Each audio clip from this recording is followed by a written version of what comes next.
Welcome to S6 Telugu TV news bulletin లో ముందుగా ముఖ్యాంశాలు. వకఫ్ చట్ట విచారణ సుప్రీంకోర్టు నియామకాలను నిషేధిస్తుందని గెజిటెడ్ ఆస్తులను రక్షిస్తుందని వరుణ్ కుమార్ సింహ అన్నారు.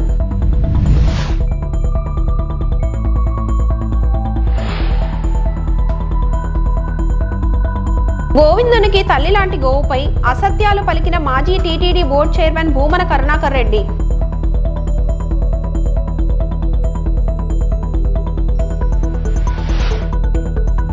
పోక్సో కేసుల్లో 60% మంది నిందితులు 18 ఏళ్లలోపే వాళ్లే. హోంమంత్రి అనిత. వకఫ్ సవరణ చట్టంపై సుప్రీంకోర్టు వైఖరిని న్యాయవాది వరుణ్ కుమార్ సింహ తప్పుబట్టారు. కోర్టు చట్టంపై స్టే ఇవ్వకపోయినా ప్రస్తుతానికి కొత్త చట్టం ప్రకారం నియామకాలు జరగవని కేంద్రం హామీని నమోదు చేసింది. తదుపరి ఆదేశాలు ఇచ్చే వరకు గెజిటెడ్ వకఫ్ ఆస్తులను డీనోటిఫై చేయరాదని కూడా సుప్రీంకోర్టు ఆదేశించింది. ఈ కేసు మే 5 నుండి రోజువారీ విచారణకు రానుంది. వకఫ్ చట్టం విచారణ సుప్రీంకోర్టు నియామకాలను నిషేధిస్తుందని గెజిటెడ్ ఆస్తులను రక్షిస్తుందని వరుణ్ కుమార్ సింహ అన్నారు. अपॉइंटमेंट बल्कि उन्होंने स्टे नहीं किया है। जो भारत सरकार के सॉलिसिटर जनरल है उन्होंने अपना स्टेटमेंट दिया है कि अगली तारीख तक न तो काउंसिल में न वक्फ बोर्ड में कोई अपॉइंटमेंट जो संशोधित कानून है उसके अनुसार किया जाएगा। दूसरा बात जो माननीय अदालत ने कहा कि जो वक्फ व यूजर है जो रजिस्टर्ड हैं और गैजेटेड हैं उसको गवर्नमेंट डी नोटिफाई नहीं करेगी टिल द नेक्स्ट डेट। तो बड़ी इंपॉर्टेंट बात है कि जो रजिस्टर्ड एंड गैजेटेड हैं वही सिर्फ डी नोटिफाई नहीं होंगे, उसके अलावा संशोधन के हिसाब से सरकार कार्रवाई करने को स्वतंत्र है और जो संशोधित कानून है उस पर किसी भी तरह का अंतरिम आदेश नहीं है और अगली तारीख तक भारत सरकार को अपना जवाब और उनको जो भी डॉक्यूमेंट्स देने हैं वो देने होंगे और उसके बाद उनको रिज्वाइंडर का जो पिटिशनर्स है उनको मौका दिया गया है। साथ ही साथ जो स्टेट गवर्नमेंट्स हैं वो भी अपना रिस्पॉन्स देंगे और ये कहा गया है कि अगली तारीख पर सुनवाई इस पूरे मामले की जारी होगी।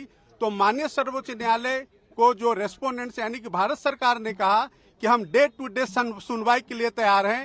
आप पूरे मामले को, चूंकि यह पार्लियामेंट का कानून है, पार्लियामेंट के कानून को आप इस तरह से स्टे नहीं कर सकते हैं और माननीय सर्वोच्च न्यायालय ने सॉलिसिटर जनरल ऑफ इंडिया के बात को माना है और उन्होंने संशोधन को स्टे नहीं किया है। सिर्फ उन्होंने उनके 2 पॉइंट पे सॉलिसिटर जनरल के बात को रिकॉर्ड पे लेकर के और अगली तारीख 5 मई मुकर्रर कर दिया है और 5 मई से इस मामले की सुनवाई शुरू हो जाएगी। सर, यथास्थिति की बात कही, यथास्थिति को कैसे लिया जाएगा? नहीं, यथास्थिति मैंने आपको बताया कि 2 मुद्दों पर कि जो काउंसिल में और बोर्ड में अपॉइंटमेंट का जो मामला है वो अगली तारीख तक जो स्टेटमेंट सॉलिसिटर जनरल ने दिया है कि कोई अपॉइंटमेंट नहीं होगा। और दूसरा जो है वक्फ व यूजर, तो माननीय सर्वोच्च न्यायालय ने अपने आदेश में लिखा है कि जो रजिस्टर्ड हैं और गैजेटेड हैं उसको गवर्नमेंट डी नोटिफाई नहीं करेगी अगले आदेश तक। सर, आप कौन से क्लियर है सर, वक्फ बाय यूजर को डिनोटिफाई नहीं करेगी ना? मतलब नहीं, वक्फ बाय नहीं, सिर्फ वही जो रजिस्टर्ड एंड गैजेटेड हैं। सर, ये कोर्ट हाँ बिल्कुल, ये ऑर्डर शीट में है। जो रजिस्टर्ड नहीं है, जो गैजेटेड नहीं है, उसको सरकार संशोधन कानून के हिसाब से डी नोटिफाई कर सकती है। सर, आप किसके लिए अपीयर हुए थे? मैं हिंदू सेना और हिंदू महासभा 2 हमारे एप्लीकेंट्स हैं, उनकी तरफ से मैं संशोधन के समर्थन में हाजिर हुआ। नाम बता दीजिए। वरुण कुमार सिन्हा, विष्णु गुप्ता के लिए और एक पवन अग्रवाल है उनके लिए, सतीश अग्रवाल। नहीं, आज की सुनवाई पूरी हो गई, अगली तारीख 5 मई की मुकर्रर हुई है। ధన్యవాదాలు. పోక్సో కేసుల్లో 60% మంది నిందితులు 18 ఏళ్లలోపు వారేనని, 20 ఏళ్లలోపు వారు 20% మంది ఉన్నారని హోంమంత్రి వంగలపూడి అనిత చెప్పారు. విశాఖలో మహిళా రక్షణకు కలిసికట్టుగా అనే కార్యక్రమాన్ని ప్రారంభించిన అనంతరం ఆమె మాట్లాడారు. అన్ని విద్యాలయాల్లో పోక్సో చట్టంపై అవగాహన కార్యక్రమాలు నిర్వహిస్తున్నట్లు తెలిపారు. స్వీయ క్రమశిక్షణ ఒక సబ్జెక్టుగా పాఠాల్లో చెబుతామన్నారు.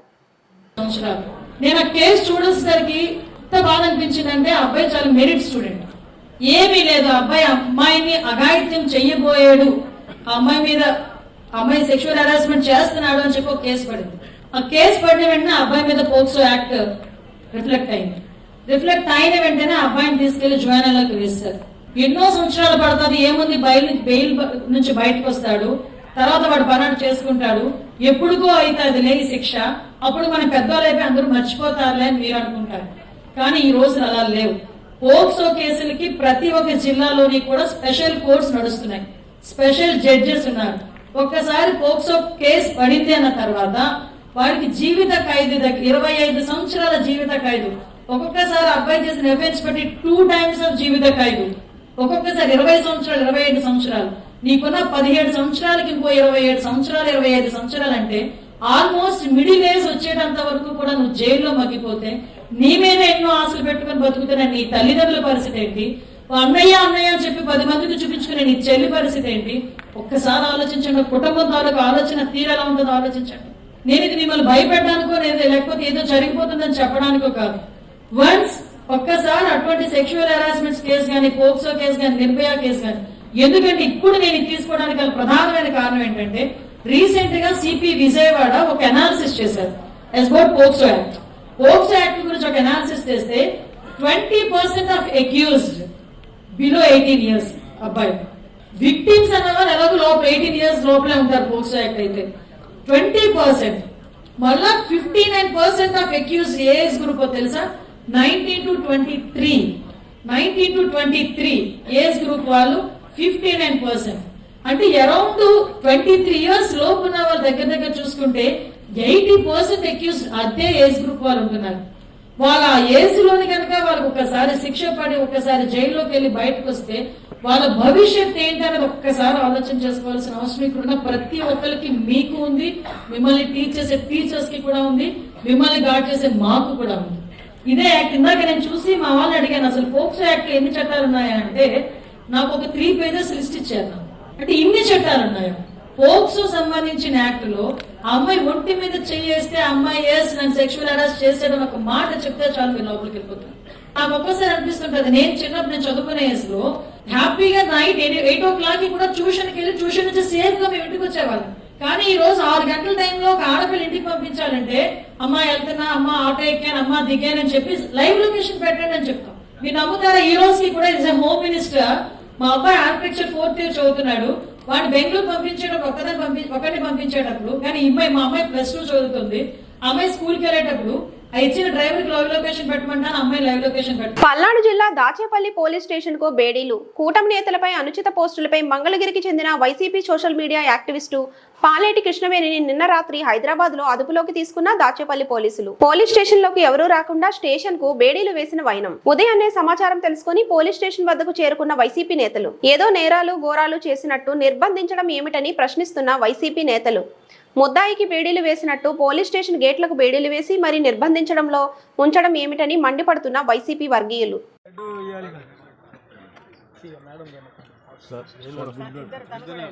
నమస్కారం సార్. అవును సార్.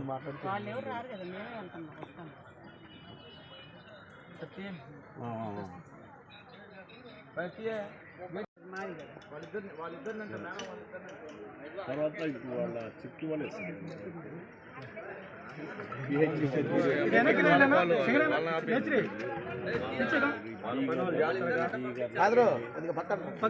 మీడియా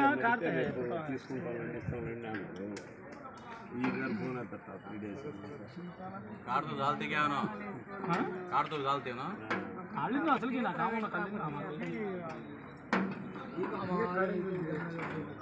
నా కామును కదుతో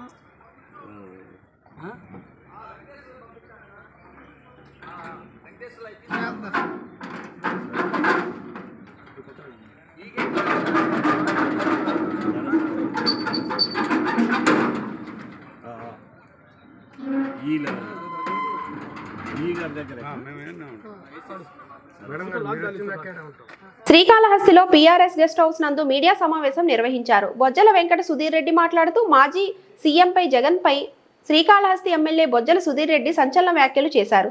కల్తీనయ్య వ్యవహారం పక్కదోవ పెట్టించడానికి టీడీపీ గోశాల వైసీపీ ఆరోపణలు చేసింది.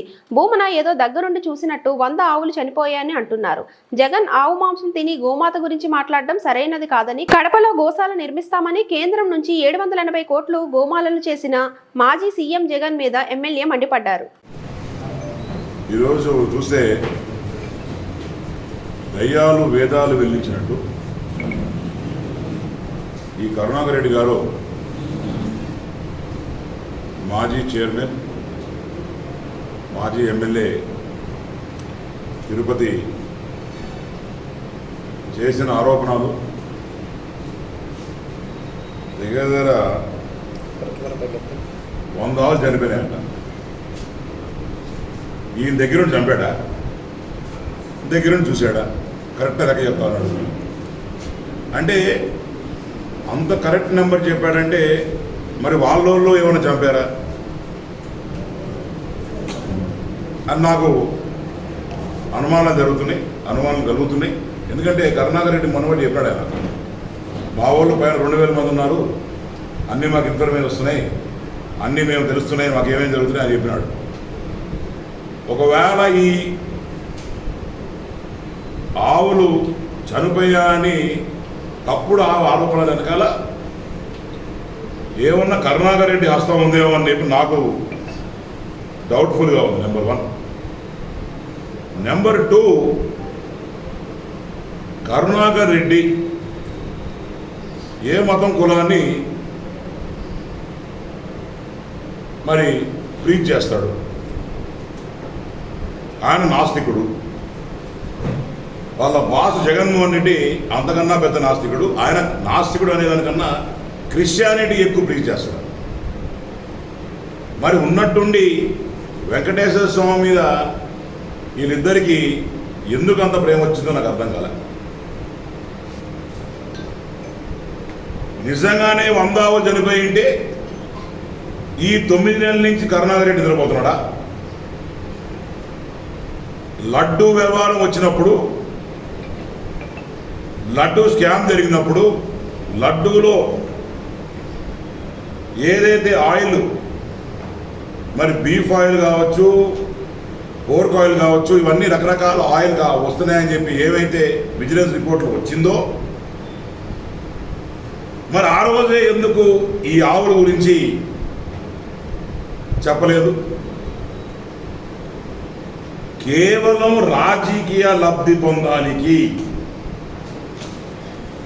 ఆ లడ్డు వ్యవహారాన్ని డీవియేట్ చేసి ఇంకో కొత్త వ్యవహారాన్ని తెర మీద తెస్తే లడ్డు గురించి భక్తులు మర్చిపోతారు కదా అని చెప్పి ఒక దొంగ ఆలోచనతో ఈ వైసీపీ నాయకులు చేసే తప్పుడు ప్రచారాన్ని మేము తీవ్రంగా ఖండిస్తున్నాం. నిజంగానే వెంకటేశ్వర స్వామి ఆయన చాలా పవర్ఫుల్. గోశాల అంటే గోమాత మీద కూడా ఆరోపణ చేసి దాంట్లో కూడా చెత్త శవరాజకీయాలు లబ్ధి పొందాలని ప్రయత్నించే ఈ మనుషుల్ని నిజంగానే ఏం అనాలా, ఏం చేయాలో నిజంగానే అర్థం కావట్లేదు. కేవలం ఒక మంచితనంతో, ఒక హానెస్టీతో పనిచేస్తూ ఎక్కడ కూడా తప్పుడు రాజకీయం చేయకుండా ప్రాపర్గా పోతున్న చంద్రబాబు నాయుడు గారి మీద బురద చల్లాలి, పార్టీ మీద బురద చల్లాలి. కూటమి ప్రభుత్వానికి బ్రహ్మాండంగా పేరు ఇప్పుడు సంవత్సరం వచ్చింది. ఎక్కడ చూసినా డెవలప్మెంట్ కళ్ళ ముందు కనిపిస్తూ ఉంది. బ్రహ్మాండం కంపెనీ తెస్తా ఉన్నారు. లోకేష్ అన్న అనుకున్న దానికన్నా 100 రెట్లు బాగా చేస్తున్నాడు. లోకేష్ పప్పు అనుకున్నాం కానీ గోవిందనికి తల్లిలాంటి గోవుపై అసత్యాలు పలికిన మాజీ టీటీడీ బోర్డు చైర్మన్ భూమన కరుణాకర్ రెడ్డి గోశాలకు వచ్చి ముక్కు నేలకు రాసి ముక్కోటి దేవతలు కొలువై ఉన్న గోవులకు బహిరంగ క్షమాపణ చెప్పాలని ఉమ్మడి చిత్తూరు జిల్లాలోని ఎమ్మెల్యేలతో సహా కూటమి నేతలు డిమాండ్ చేశారు. 1000 గొడ్లను తిన్న రాబందు ఒక గాలివాన్కు కొట్టుకుపోయినట్టు కరుణాకర్ రెడ్డి చేసిన ఆరోపణలు గోశాలలోని గోధువులతో పాటు కూటమి ధర్మపాలనలో కొట్టుకుపోతుందని కూటమి నేతలు ఆగ్రహం వ్యక్తం చేశారు. చిత్తూరు ఉమ్మడి జిల్లాలోని ఎమ్మెల్యేలు, టీడీపీ నేతల అధిక సంఖ్యలో పాల్గొని మాట్లాడారు. ఒక నాస్తికుడు చేసినటువంటి ప్రచారాన్ని ఏ విధంగా ప్రజలు చూశారో తిరిగి అదే విధంగా ఇప్పుడు 10 రోజుల నుంచి ఒక నాస్తికుడు గోశాల పైన మాట్లాడుతున్నాడు. దీనికి ముఖ్య కారకుడైన కరుణాకర్ రెడ్డి గాని, మొన్నటి వరకు అంటే 2 నెలల ముందు వరకు ఉన్నటువంటి ఇక్కడ హరినాథ్ రెడ్డి గాని, వీర్ ట్రయంబుక్ లో ఇక్కడ జరిగినటువంటి ఇప్పుడే మన బోర్డు మెంబర్ భాను గారు కూడా మీకు చెప్పారు. విజిలెన్స్ రిపోర్ట్ అంతా వీళ్ళు చైర్మన్ గా ఎస్వి సుబ్బారెడ్డి గారు గాని, కరుణాకర్ రెడ్డి గారు గాని ఉన్నప్పుడు జరిగిన దీనిపైన కూడా విజిలెన్స్ రిపోర్ట్ ప్రకారం కూడా చర్యలు తీసుకోబడతాయి.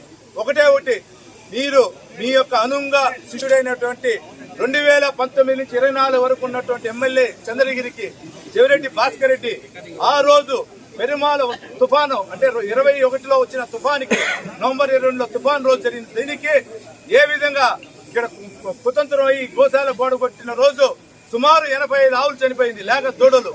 ఆ రోజు నీకు కంటికి కనపడలేదా? ఆ రోజు వెనకాల ఉన్నటువంటి మహిళ సంబంధించిన హాస్టల్లో విద్యార్థులు బ్లాక్ మునిగిపోతే ఆ రోజు నీకు కంటికి కనపడలేదా? ఏదో విధంగా ఎన్డీఏ కూటమి పైన నింద మోపాలి, హిందువుల యొక్క పవిత్రతని దేవాలయాన్ని పైన దుష్ట ప్రచారం చేస్తూ అప్రతిష్ట చేయాలనుకుంటున్నావు. మాకు ఎన్డీఏ కూటమికి అన్ని దేవాలు ఒకటే సమానం. హిందూ దేవుడు గాని, అల్లా గాని, క్రిస్మస్ యేసు ప్రభు గాని అందరూ మాకు ఒకటే. మా నాయకుడు చంద్రబాబు నాయుడు గారు గాని, పవన్ కళ్యాణ్ గారు గాని, నారా లోకేష్ గారు గాని అన్నిటికీ వెళ్తున్నారు అదే విధంగా. కానీ మీ వైఎస్ఆర్ జగన్మోహన్ రెడ్డి నాయకత్వంలో నువ్వు నాస్తికుడిగా ఈరోజు చేస్తున్నావు. ఇది తప్పు. దీని తప్పు, నువ్వు చేసిన తప్పు తొందరలోనే ఆ దేవుడు శిక్షిస్తాడు. నీకు వెనకాల ఉండి నడిపిస్తున్న వాళ్ళని కూడా ఆ దేవుడు శిక్షిస్తాడు. ఒకటే, తిరుపతి ప్రజలు గాని, చిత్తూరు జిల్లా ప్రజలు గాని అందరూ కూడా వెంకటేశ్వర స్వామి అంటే అన్ని కులస్తులు అన్ని కూడా దైవంతో సమానంగా ఉంటారు. మీరెందుకులే ఈ రోజు నువ్వు అగ్నిమాపక వారోత్సవాల్లో భాగంగా అగ్ని ప్రమాదాల నివారణ చర్యలపై ఫైర్ సిబ్బంది మాక్ డ్రిల్ నిర్వహించారు. శ్రీకాళహస్తిలోని చెంచులక్ష్మి కాలనీ మరియు రైల్వే స్టేషన్ వద్ద అగ్నిమాపక అధికారి పి నాగార్జునరెడ్డి ఆధ్వర్యంలో సిబ్బంది విన్యాసాలు చేశారు. అగ్ని ప్రమాదాలు సంభవించినప్పుడు ఉపయోగించవలసిన పరికరాలు, అవలంబించవలసిన పద్ధతులు కాలనీ వాసులకు తెలియజేశారు. ప్రజలు అవగాహన కల్పించారు. మంటలను అదుపు చేసే విన్యాసాలు ప్రదర్శించి అగ్ని ప్రమాదాల నివారణకు ఎలాంటి చర్యలు చేపట్టాలో తెలియజేసే కరపత్రాలను స్థానికులకు అందజేశారు. ఈ కార్యక్రమంలో ఫైర్ స్టేషన్ ధనశేఖర్, మునిశేఖర్, రంజిత్ కుమార్, విజయ్ కుమార్, తిరుమల రెడ్డి తదితరులు పాల్గొన్నారు.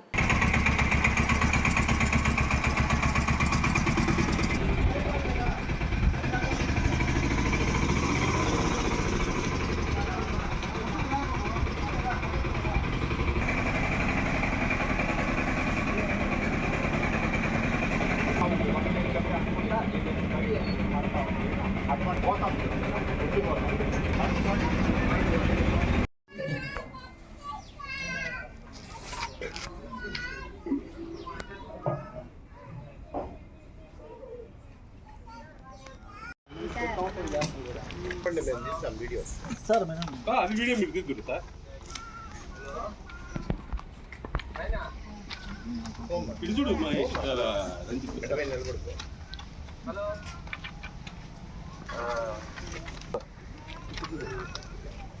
వాళ్ళకి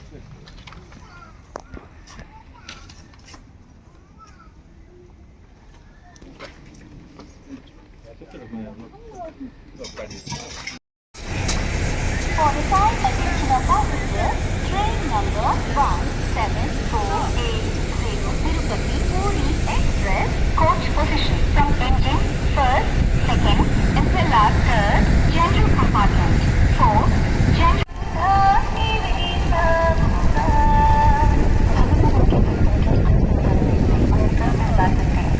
For the time attention of passengers, train number 17480 Tirupati Puri Express, coach position.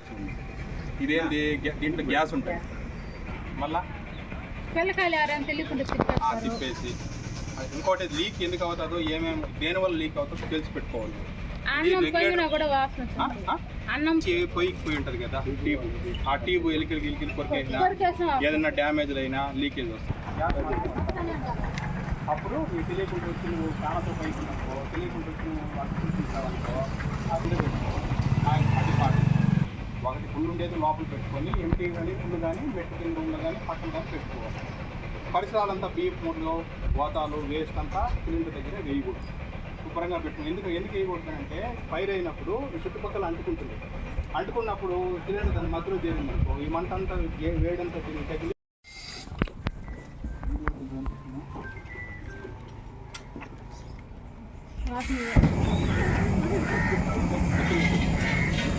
చూడు ఎదురుగా పోకూడదు అన్నమాట. మూతి కూడా పైన పెట్టకూడదు, దూరంగా పెట్టి ఒకసారి ఎంటీ ఒకసారి దగ్గర పట్టు, చేతులు దగ్గర పట్టు అంతే. గ్యాప్ రాకూడదు, ఇది పట్టుకుంటావు కదా దగ్గర పట్టుకు చేతులు. ఒక్క నిమిషం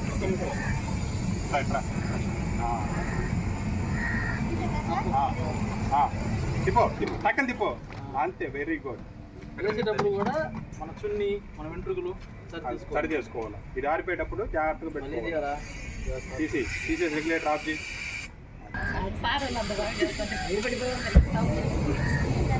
ఇలా మడతా ఉంది మీకు. అటువంటిప్పుడు ఇలాంటిది గోతం లేదు, బెడ్షీట్ లేదు మీకు. ఇలాంటిది ఉంది. ఎట్లా ఆరుతాడు చూడు. కొద్ది ఫోర్స్గా మెల్లగా ఇలా పెట్టకూడదు. కొద్ది చూడు. అది గట్టిగా వేసారంటే గాలిపోయేంత వరకు అది వదలదు. అది గట్టిగా ఫోర్స్గా అది పెట్టేటప్పుడు తేలికి పెట్టద్దని చెప్పాను. కొద్దిగా కొట్టినట్టు తీసి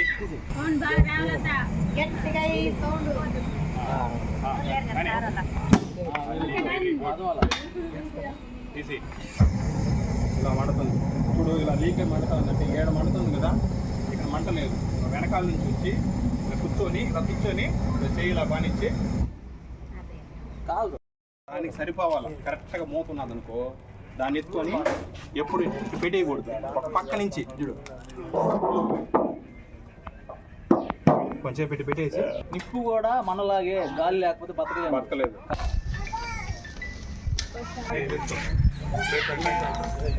నిదానం నేను చెప్పాను కదా, ఈ చివరి కూర్చో. Very good.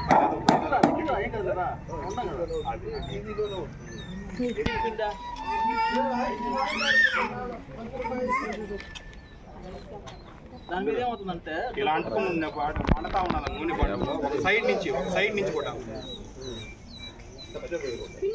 1944 ఏప్రిల్ 14 అప్పటి బాంబే నౌకాశ్రయంలో నౌకలో జరిగినటువంటి అగ్ని ప్రమాదంలో కొన్ని వేల మంది ప్రజలు అగ్నికి ప్రమాదంలో మరణించడం జరిగింది. వారిని కాపాడే ప్రయత్నంలో అగ్నిమాపక సిబ్బంది 66 మంది సిబ్బంది అగ్ని ప్రమాదంలో మరణించడం జరిగింది. వారికి జ్ఞాపకార్థంగా మనము ప్రతి సంవత్సరము అగ్నిమాపక వారోత్సవాలను ఏప్రిల్ 14 నుంచి ఏప్రిల్ 20 వరకు జరుపుకుంటున్నాము. అలాగే ఈరోజు 3వ రోజు వారోత్సవాల సందర్భంగా 3వ రోజు చెంచులక్ష్మి కాలనీ మరియు రాజీవ్ నగర్ కాలనీలో వాళ్ళకు అగ్ని ప్రమాద నివారణ చర్యల గురించి, ఎలక్ట్రికల్ ఫైర్స్ గురించి ఏ విధంగా నివారణ చర్యలు చేసుకోవాలో, మరియు అట్లనే గ్యాస్ ఫైర్ల గురించి వారికి ప్రయోగాత్మకంగా డెమో ద్వారా వివరించడం జరిగింది. ఇది వాడేటప్పుడు దీనికి ఒక సేఫ్టీ పిన్ ఉంటుంది. ఫస్ట్ ఆ సేఫ్టీ పిన్ లేదు, దీనికి సేఫ్టీ పిన్ తీసేయాలి. తీసేసి ఇప్పుడు ఇలా పట్టుకోవాలి. ఇలా పట్టుకొని ఎడమ కాలు పట్టుకొని చూడు, ఎడమ చేయి దీని మీద పెట్టుకోవాలి. ఎడమ చేయి దీని మీద పెట్టుకొని కుడి చేయి దీంట్లో పెట్రోల్ పుష్పక పోయాలి. చూడు, ఎడమ చేతి పెట్టుకోవాలి, సేఫ్టీ పిన్ తీయాలి, కుడి చేతిలో ఇది ఉండాలి. చూడు, ఇదేంది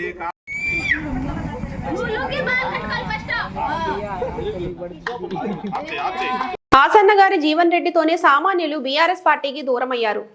పోచారం శ్రీనివాసరెడ్డి లక్ష్మీపుత్రుడు కాదని శనీశ్వరుడని బీఆర్ఎస్ జిల్లా అధ్యక్షుడు ఆసన్న గారి జీవన్ రెడ్డి వ్యాఖ్యలను రుద్రూర్ మాజీ జెడ్పీటీసీ నారోజీ గంగారాం తీవ్రంగా ఖండించారు. గురువారం రుద్రూర్లో విలేకరుల సమావేశంలో ప్రభుత్వ సలహాదారు బాన్సువాడ శాసనసభ్యులు పోచారం శ్రీనివాసరెడ్డిపై జీవన్ రెడ్డి చేసిన అనుచిత వ్యాఖ్యలను ఆయన తీవ్రంగా ఖండించారు. అసలైన శనీశ్వరుడు జీవన్ రెడ్డి అని కేసీఆర్ జిల్లా అధ్యక్షుడిగా నియమించినప్పటి నుండి బీఆర్ఎస్ పార్టీ అష్టకష్టాలు పాలై సామాన్యులు పార్టీకి దూరమయ్యారని అన్నారు. ఏనాడైనా పార్టీలో ఉన్న ఎంపీపీలను జడ్పీటీలను పిలిచి పార్టీ పటిష్టత కోసం మాట్లాడారని ధ్వజమెత్తారు. జిల్లా అధ్యక్ష బాధ్యతలు చేపట్టినప్పటి నుండి డీసీబీసీ కోల్పోవాల్సి వచ్చిందని, ఎంతమంది ఎమ్మెల్యేలను గెలిపించామని ప్రశ్నించారు. ఈ వ్యవహారంతో ఎవరు శనీశ్వరులో ఆయనే తేల్చుకోవాలని అన్నారు. ఈ కార్యక్రమంలో తోట సంగయ్య, పట్టేపు రాములు, అక్కపల్లి నాగేందర్, పత్తిరాము, నేరుగంటి బాలరాజు, కులీం కురేషి, రవి, లక్ష్మణ్ తదితరులు పాల్గొన్నారు. బీఆర్ఎస్ పార్టీ ఏర్పాటు చేసిన సమావేశంలో గౌరవ జిల్లా బీఆర్ఎస్ పార్టీ అధ్యక్షులు ఆసన్న గారి జీవన్ రెడ్డి గారు మాట్లాడుతూ, పోచారం శ్రీనివాసరెడ్డిది లక్ష్మీపుత్రుడు అని ఆ రోజు కేసీఆర్ పేరు పెట్టారు, కానీ లక్ష్మీపుత్రుడు కాదు శనీశ్వరుడు అని మాట్లాడడం జరిగింది. అధ్యక్ష, జిల్లా లోపల అసలు శనీశ్వరమైన అడుగు నీది. ఏ రోజైతే గౌరవ కేసీఆర్ గారు నిన్ను జిల్లా పార్టీ అధ్యక్షులు చేసిండ్రో ఆ రోజు నుంచి నువ్వు ఒక్క మీటింగ్ అని నిర్ణయించి కార్యకర్తల్ని కానీ నాయకుల్ని కానీ సమైక్యంగా చేసి జిల్లాల పార్టీ కోసం కృషి చేసిన సందర్భాలు ఏమన్నా ఉన్నాయా? లేదు. కనీసం ఎంపీటీసీ ఎంపీపీలని జెడ్పీటీసీని పిలిచి మీటింగ్ ఏర్పాటు చేశారా? అది లేదు. కనీసం జిల్లాలో మీరు అధ్యక్షులు అయిన తర్వాత ఎంతమంది నాయకుల్ని ఎమ్మెల్యేలని మీరు గెలిపించుకున్నారో మీరు అర్థం చేసుకోవాలి. ఈ లక్ష్మీపుత్రుడు పోచారం శ్రీనివాసరెడ్డా మరి శనీశ్వరుడా అనేది నువ్వు చూసి అర్థం చేసుకోవాలి. ఎందుకంటే ఆశన్న గారు జీవన్ రెడ్డి గారు అడుగుపెట్టి నుంచి జిల్లా లోపల పార్టీ కష్టాలై ఇవాళ ఎన్డీసీసీ చైర్మన్ కోల్పోవడం జరిగింది, ఉన్న ఎమ్మెల్యేలను ఓడిపోవడం జరిగింది, ఇలా సామాన్య కార్యకర్తలు కూడా దూరం అయ్యే పరిస్థితి ఏర్పాటు చేయడం జరిగింది. జిల్లా లోపల అనిశ్చితి ఏర్పడి కార్యకర్తలంతా తల దారిపోయే సమయం లోపల బాన్స్వాడ నియోజకవర్గంలో ఏదైతే అభివృద్ధి పనులు జరుగుతున్నాయో అభివృద్ధి పనులకు ఆటంకం జరుగుతున్న ఒక ఉద్దేశంతో గౌరవ పోచారం శ్రీనివాసరెడ్డి గారు పార్టీ ప్రభుత్వానికి అనుకూలంగా మారడం జరిగింది. అయితే పోచారం శ్రీనివాసరెడ్డి గారు చేసిన అభివృద్ధి పనులు ఏ ముఖ్యమంత్రి ఉన్నా ముఖ్యమంత్రి దగ్గరికి పోయి ఆయనకున్న పలుకుబడితోటి ఆయనకున్న మాట చాతుర్యంతో ప్రజలకు సేవ చేసే ఆలోచనతోటి ఆ ప్రజల సమస్యల్ని ముఖ్యమంత్రులకు వివరించడం, ముఖ్యమంత్రుల దగ్గర నుంచి ఫండ్స్ తీసుకొచ్చి కాన్స్టిట్యున్సీని డెవలప్ చేయడం అది పోచారం శ్రీనివాసరెడ్డి యొక్క బాధ్యతగా భావించి తను ఏమైనా పర్వాలేదు నా ప్రజలకు అన్యాయం జరగద్దు అన్న ఒక ఉద్దేశంతో ఆ రోజు నుంచి ఈ రోజు వరకు ప్రజల కోసం కష్టపడుతూ ప్రజల కోసం ముందుకెళ్తున్న వ్యక్తి గౌరవ పోచారం శ్రీనివాసరెడ్డి గారు. ఆయన అనే ముందు మీరు మీ నియోజకవర్గాల్లో డెవలప్మెంట్ ఎంత చేశారు, మరి మీరు ఆ రోజు నుంచి కూడా కేసీఆర్ దగ్గరనే ఉన్నారు, ఆ రోజు నుంచి కూడా గవర్నమెంట్కి దగ్గరనే ఉన్నారు, మరి ఇంత దగ్గర ఉండి మీ నియోజకవర్గం ఎంత చేసుకున్నారు, మరి ఇలా పోచారం శ్రీనివాసరెడ్డి గారు డెవలప్మెంట్ ఎంత చేశారు, ఇలా బాన్స్వాడలో చిట్ చేసినాం అది చేసినాం అని చెప్తున్నారు. కానీ అది ఎక్కడికి పోయినా కేసీఆర్ దగ్గర కావచ్చు, ఇతర మంత్రుల దగ్గర కావచ్చు, ఆయనకున్న సంబంధాలను పట్టుకొని డెవలప్ చేసిన ఘనత అది గౌరవ పోచారం శ్రీనివాసరెడ్డి గారికి దక్కుతుంది తప్ప అది ఇంకెవరికి దక్కది. ఎక్కడున్నా ఏ పార్టీలో ఉన్నా ఎక్కడున్నా ప్రజల కోసం అనునిత్యం పాటుపడే వ్యక్తి గౌరవ పోచారం శ్రీనివాసరెడ్డి గారు. ఆయనకు అభివృద్ధి లక్ష్యంగా ప్రజల కోసం ఎంతకైనా దిగజారి ముందుకు పోతూ ప్రజల యొక్క మంచి చెడులని ఆలోచన చేస్తూ ముందుకు పోతున్న వ్యక్తి గౌరవ పోచారం శ్రీనివాసరెడ్డి గారు. కాబట్టి ఎవరైనా బాన్స్వాడ వస్తే మీ పార్టీ కోసం మీరు చెప్పండి, మీ మనుగడ కోసం మీరు చెప్పుకోండి, తప్పులేదు. కానీ గౌరవ పోచారం శ్రీనివాసరెడ్డి గారి పేరుని కానీ ఆయన్ని కించపరచడం కానీ జరిగితే ఊరుకునేది లేదని ఇలా ప్రజల తరపు నుంచి మేము ఖండిస్తున్నాం. ఈ వార్తలు ఇంతటితో సమాప్తం. నమస్తే.